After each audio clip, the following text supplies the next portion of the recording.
Good morning. Ngasi se khoi kino nomajing numit ko nomajing numit lere nomajing numit ki kati message inga se nomajing numit number aham da number se 156 lere ko aduga color da na pink color gumba kai gumba du minus sina vive ko aduga amana chak thumba da koina hapa ya ba se chini angang ba khatang maming gyo na du maina happy ba yai ado aham ba da card message inga se ko aduga timing so ba sa pe inga se ngasi gyo na timing pa ba kai lege Advado, Adudumaka Yeminaraseko. Those the lady card say card number 1, card number 2, card number 3 ko. Ahamba Anishuba Humsuba Hamba consider Anishuba consider Traga, Humsuba consider Makanbira Seko. First card ko. First card say Ngasi say mind katang distract organico.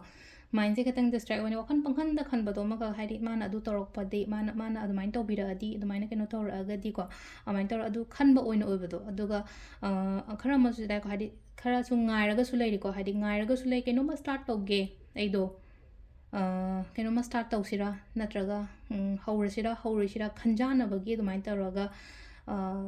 kitang distractions kumba khara laigani ko ngasi distractions kumba laigani angoba gumba setlo yaraga diko haide pink color pudi haire ko ina ko adu taro angoba gumba haide angoba natraga clear oiba crystal jaga haide clear quartz kumba kai gumba dumaina gumba set pi sibi ko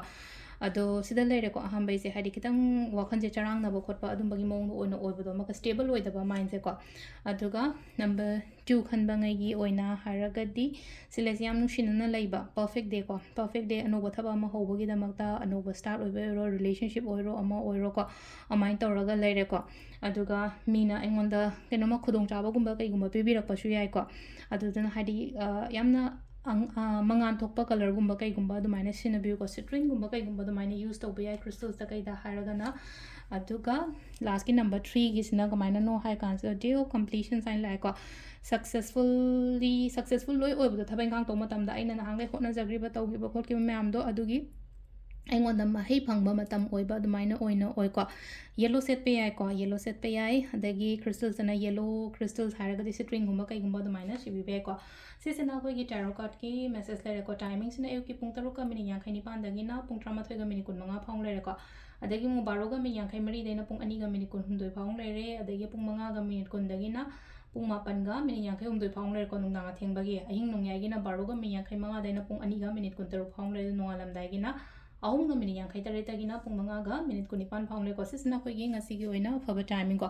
adu sidal leire khoi gi daily card message se ma'am thank you